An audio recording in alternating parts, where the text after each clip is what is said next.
Buenas tardes. Bueno, mi nombre es Mariela Barresi, me presento, yo voy a coordinar ¿sí?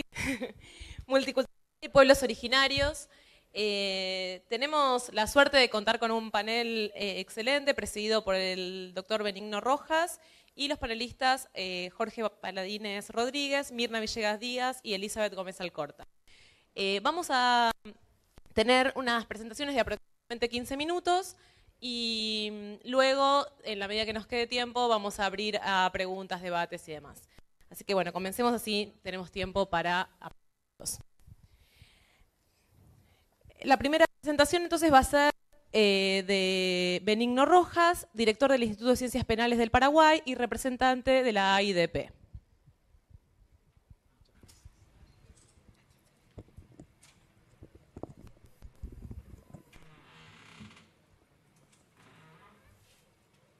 Preliminarmente tengo que agradecer la invitación proveniente del Ministerio de Justicia, de la Presidencia de la República, de la Asociación Latinoamericana de Derecho Penal y Criminología, del Ministerio Público Fiscal, de la Universidad de La Matanza y también de la Universidad de San Martín. Especialmente al profesor Eugenio Raúl Zaffaroni, con quien me une una amistad casi ya de parentesco, que con su generosidad permitió también que yo estuviera con ustedes hoy hablando sobre el tema de la multiculturalidad y de los pueblos originarios en nuestro continente. Quiero señalar, para comenzar el tema, que el vocablo de los pueblos originarios es un tanto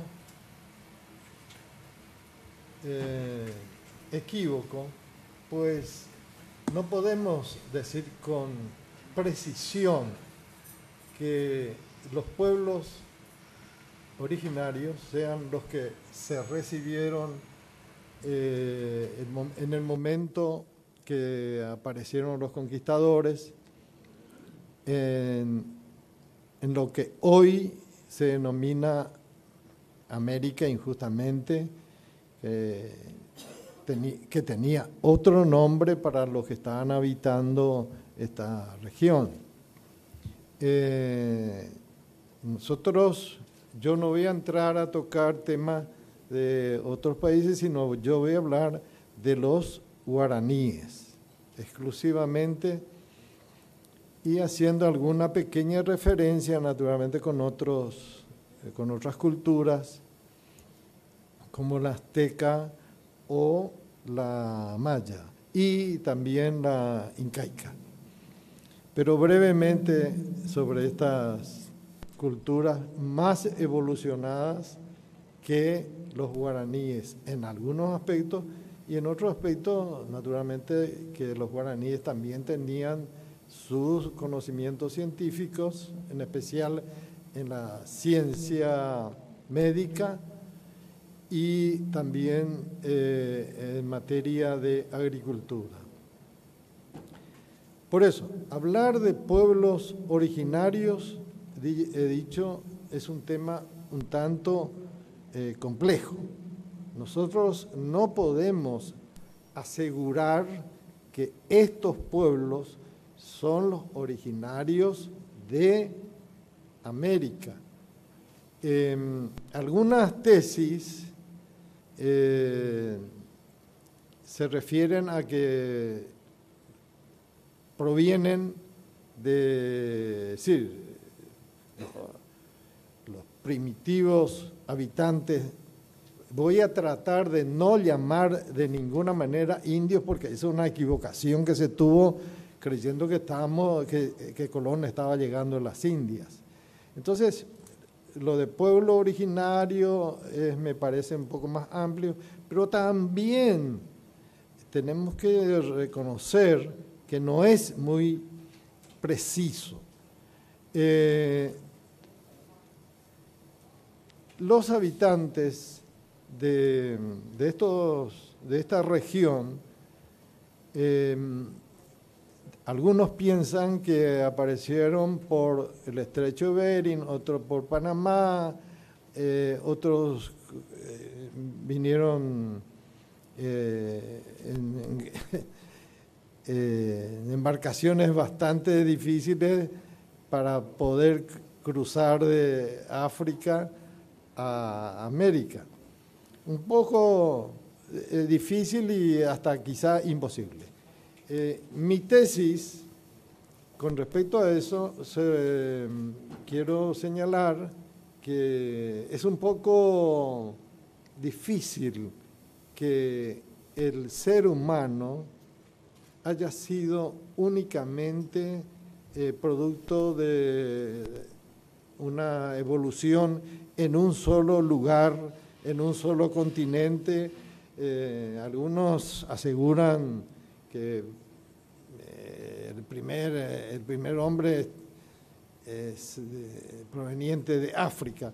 Yo pienso que toda esta generación existió en distintos lugares de esta nave planetaria que está girando de manera elíptica y a veces también moviéndose sobre su propio eje, cambiando así las distintas temperaturas y climas, en fin, que se presentan durante toda la historia. Básicamente se cree que esta región ha sido poblada hace 30.000 años. Otros hablan de 20, otros de 10, en fin. Yo, en ese sentido, creo que nada más que esto es una hipótesis que tampoco no está muy bien comprobada y siguiendo con la temática de que tenemos que entender nuestro idioma y nosotros mismos en el idioma español a veces no nos entendemos, denominamos a esta región, a este continente, como el Nuevo Mundo. Y, sin embargo,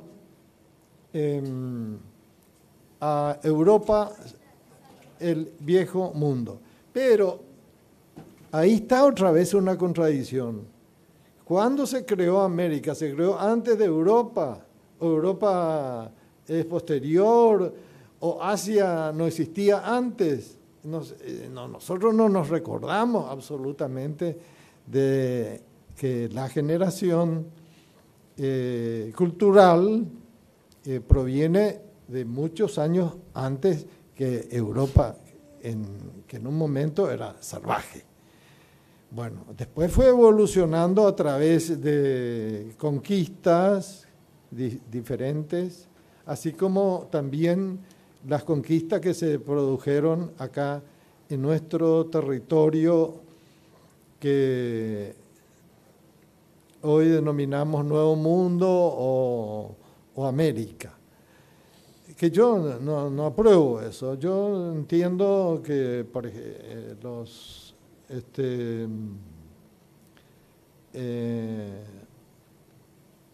los aztecas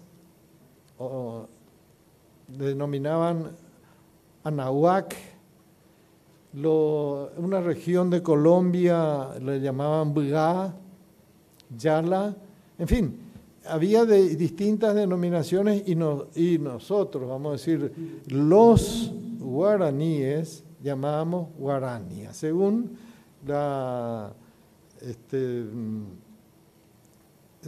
los estudios que ha hecho un suizo, Moisés Bertoni, de gran importancia para la cultura de los indígenas que habitaron casi toda América. La parte que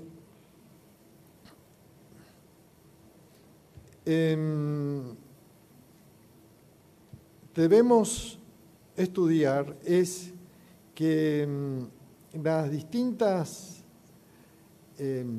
formas de evolución, yo las puedo resumir en dos. Una de una forma evolucionada, mucho más difícil, sin influencia de otras culturas. Y otra es la adquirida a través de las invasiones de los pueblos más fuertes, más preparados en su tecnología, que impusieron básicamente los idiomas, y así fueron desapareciendo, pero una inmensa cantidad de idiomas en el mundo, así como también desaparecen las distintas especies que culminan porque son superadas por otras. En este sentido, tenemos que señalar que hay muchísimas cuestiones que debemos atender con mucha atención. Por ejemplo, lo referente a lo que a nosotros nos interesa en esta exposición, es intentar el amparo a los indios. Y esto me recuerda las últimas palabras de Darcy Ribeiro antes de morir en 1900, el brasilero, en 1997 creo que murió. Y desde luego que ese avance por encima de la cultura de estos pueblos se debió naturalmente a la superioridad increíble de la distancia existente en tecnología entre los conquistadores y los habitantes de esta región. Desde luego que muchos de ellos, por distintas formas, fueron asimilándose, y se logró, en lo referente a los guaraníes, se logró una mestización con el medio más adecuado para evitar los distintos enfrentamientos. No debe creerse que los españoles, por ejemplo, que tenían asignado 100 o 120 mujeres, era con afanes libidinosos, de ninguna manera.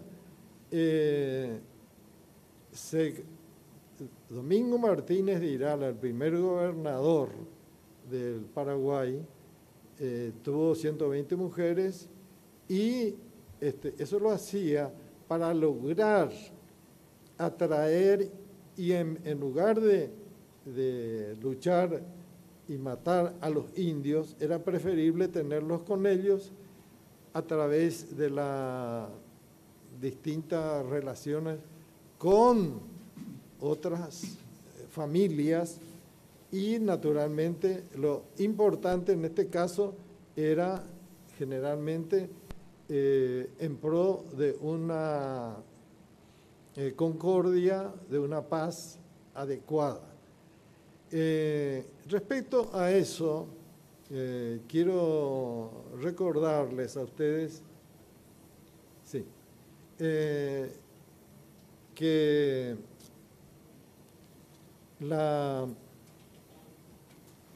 los indígenas guaraníes tenían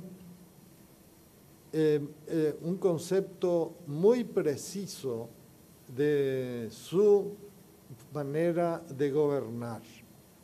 Es cierto, había un cacique que presidía las decisiones, otra persona que se dedicaba a la parte guerrera. Cada uno de ellos tenía su distinta denominación. El Rubillá es el presidente, actual sería, haciendo un paralelo, y el Tendotá, que era el jefe del ejército. Poco tiempo antes de la llegada de los españoles a esta región, ya se habían intentado, porque eran muy unidos los guaraníes con los tupí, que hablan el mismo idioma, tenían el mismo lenguaje, que estaban con intenciones de, en varias ocasiones anteriormente, y de ingresar a territorio de los incas, mal llamados incas también. Ahora, se adelantó naturalmente el español y por razones de la fuerza se impusieron ellos y dominaron a los incas. Pero también los guaraníes, que no eran, naturalmente, eran muy guerreros, y la forma de poder alcanzar lo que no tenían era invadiendo los distintos territorios. Eso no hay ninguna diferencia de lo que existe hoy también.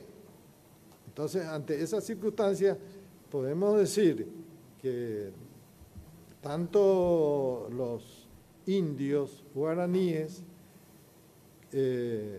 no podemos nosotros de ninguna manera señalarlos como personas pacíficas,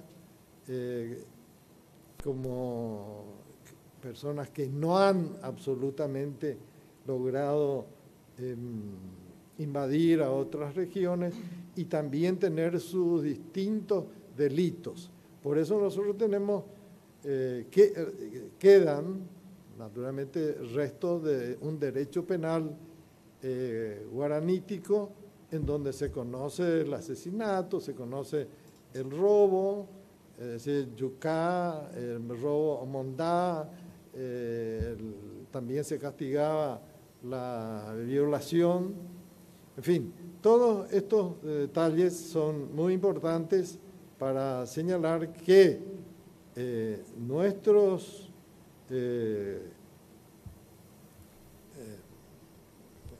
abá, porque esa es la palabra que ellos se denominaban a sí mismos, que significa hombre, tenían sus desviaciones que naturalmente tenían que ser sancionadas y eran aprobadas por un consejo de ancianos. También colaboraron muchísimo en este sentido las mujeres para lograr un apaciguamiento en evitar las distintas luchas entre los integrantes de las regiones que habitaban. Quiero señalar también que entre los integrantes de la cultura guaraní había una tendencia muy fuerte de que la tierra era de quien la trabajaba. La tierra no tenía dueño. Es decir, que se le concedía al que trabajaba y eso también, el producto se almacenaba en distintos depósitos y de allí se podía hacer una entrega muy igualitaria y no era permitido el abuso de personas que pudieran llevar más cantidad de la que estaba depositada allí. Es decir, que tenía un concepto muy profundo de lo que significa el comunismo entre los indígenas guaraníticos. Esto a nosotros, hasta hoy hay regiones del Paraguay que se tienen campos comunales que no pertenecen a nadie en especial y que sirven para poder alimentar a la gente del lugar que no tiene es decir, que goza de la propiedad privada cada vez más avanzada y es imposible de atajar. Quiero señalar para finalizar que muchísimos logros en el sentido de paz nosotros debemos a nuestra cultura indígena gracias al mestizaje que existió desde un principio en el Paraguay. Muchas gracias.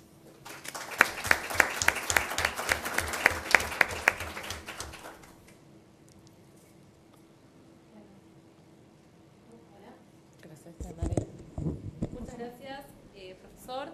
Vamos ahora a darle la palabra a Jorge Paladines Rodríguez. Él es profesor de la Universidad Andina y asesor de la Defensoría Pública de Ecuador. Muchas gracias. Trataré de ser lo más breve posible. Me lleva el poder sintetizar esta exposición. Si tuviese que intitular esta pequeña conversación que vamos a tener más adelante, la llamaría el derecho penal y la conquista de América, entendida porque este es un proceso inacabado, es un proceso inconcluso. La conquista de América aún no ha terminado y se manifiesta de algunas formas, incluso culturales. El profesor Benigno Rojas ha concluido usando esta metáfora que es muy importante, que es el mestizaje. Yo precisamente voy a tratar de atacar ese mestizaje que se presenta tanto en el derecho, que a su vez se manifiesta como una forma de racionalidad del comportamiento social, es decir, el derecho es una entidad racional y por lo tanto desde ahí la dogmática penal se ha construido omisivamente, invisibilizando a lo que quedó de los pueblos aborígenes, y voy a usar el nombre que nos pusieron los españoles, los indios, sí. Digo porque 9 de cada 10 partes de lo que hubo en América Latina o en América, de las comunas, comunidades y pueblos ancestrales fueron arrasadas. Así que básicamente me refiero a los restos de lo que dejó la invasión española. Y este proceso inacabado de conquista española se presenta también, insisto, en otras manifestaciones que no necesariamente tienen que ver con la corona española. Por una parte hablo de un mestizaje cultural que tiene mucha incidencia en la dogmática penal. Por otra parte, de un mestizaje biológico, este es el más grosero, en realidad es el más nefasto, que tiene o se presenta a su vez en discursos, insisto, también criminológicos, y que lo que han hecho es afianzar a una etnia sobre la otra. Y por otra parte, un mestizaje, podríamos llamarlo también como un ramal del mestizaje cultural, que es el mestizaje técnico o tecnológico, que se podría ver en lo que Foucault le llamó las formas jurídicas, es decir, el proceso penal. Quizás el derecho como una entidad racional hay que entenderlo, o aparece tal vez como una de las grandes construcciones del mundo civilizado. El derecho y la expresión, incluso si buscamos sus raíces en latín o en Grecia, no forman de ninguna parte un constructo en nuestros pueblos aborígenes. El derecho es una construcción, es un artificio eminentemente europeo. Aparece entonces como una expresión del mundo civilizado, y es ahí donde tal vez tenemos que hablar de los tres grandes primeros continentes en que se dividió el mundo. Nosotros no fuimos con continente, fuimos tres, y tal vez desde Europa también se dijo que existió un mundo civilizado, casualmente Europa, un mundo de bárbaros, de barbudos y de ojos rasgados, que es Asia, y un mundo de salvajes, que es, digamos, una extensión de Oriente, que somos nosotros, no somos Occidente, y por otra parte el África. Es decir, esta antropología africanista tuvo mucha incidencia en Europa para repartirse el mundo por una parte y otra dividir y entender lo que era en su momento la construcción de un mundo civilizado. No voy a usar la palabra civilizatorio, me voy a referir a eso más adelante. Esto entonces nos recuerda, entre paréntesis, que tal vez la historia de la humanidad no es solo la historia de la lucha de clases. Tal vez a Marx le faltó completar aquí, decir que la historia de la humanidad es la historia del racismo. Y desde Lewis Henry Morgan, incluso desde los grandes estudios antropológicos, como los de Evan Pitcher para ver la tribu de los Nuer, se ve que se trata de ver, insisto, al mundo como una construcción de racionalidad, pero, insisto, alrededor de Europa. Entonces lo civilizado es propio de lo que aparece como sociedad. Y es ahí donde yo siempre me refiero a estas dos grandes diferencias o continentes, que en realidad no serían tres, entre lo civilizado, lo bárbaro y lo salvaje, sino que es entre lo que Ferdinand Tönnies hablaba en 1887 para referirse al Gemeinschaft und Gesellschaft, es decir, a la comunidad versus la sociedad. ¿Cuáles son estas grandes características? Europa es sociedad. Esto no lo estoy diciendo en un sentido peyorativo para nosotros, los latinoamericanos. ¿Cómo se comporta la sociedad? La sociedad gira alrededor del paradigma de la libertad como valor. Pues ahí toda la filosofía de la Ilustración, desde ahí el entendido, después de 1789, la modernidad entonces afianza esa libertad como un núcleo o el contenido esencial, para no distorsionar el sentido constitucional de esto, de todos los derechos. El éxito, por lo tanto, o el progreso en esa noción o idea de sociedad, de la Gesellschaft, es el acumular capital, que en palabras de Bourdieu sería un capital simbólico también. No solo triunfa en la sociedad el que se compra un Mercedes-Benz o el que tiene dinero, triunfa en la sociedad el que tiene 40 doctorados, triunfa en la sociedad el que tiene respeto ante su localidad. De hecho, en algún país donde precisamente se pronuncia Gesellschaft, el registro civil o el número de identidad y su tratamiento social cambia si uno tiene un PhD o tiene un doctorado. Es decir, hay un estatus social distinto con acumular el capital simbólico, que en este caso es parte de esta idea de progreso en esa línea de la libertad. En esa sociedad, por supuesto, estamos hablando de una construcción de sujetos o de identidades alrededor de una notoria verticalidad. Sin embargo, en lo que es la comunidad, la Gemeinschaft, que Tönnies prácticamente nos está apuntando a nosotros, a América Latina, y creo que tiene mucho acierto, hay otro tipo de cohesiones, otro tipo de valores. No es el valor la libertad, es el valor la solidaridad. Claro, eso significa que a mayor solidaridad hay una renuncia a la libertad, indudablemente. A mayor solidaridad, entonces cambia el sentido del valor y de la línea del progreso. Y en las comunidades que se articulan a través de la solidaridad, no triunfa el que tiene 40 doctorados o un Mercedes-Benz, triunfa el que no se queda solo. Dicho en otras palabras. En la sociedad, ustedes podrían encontrar en estos días que las personas de la tercera edad ya no ni siquiera participan del espacio público, son inútiles, hay que depositarlas en hospicios, en viejotecas, hay que depositarlas en lugares que signifiquen no estorbarnos a los jóvenes, no estorbarnos a los que estamos en edad productiva en términos de acumulación de la riqueza. Incluso hasta los niños no se reproducen como nos reproducimos los latinoamericanos, tal vez a veces hasta de forma precoz. Los ancianos o los niños o las personas que no forman parte del círculo que en términos etarios importan mucho con la edad, entonces son relegadas del espacio público.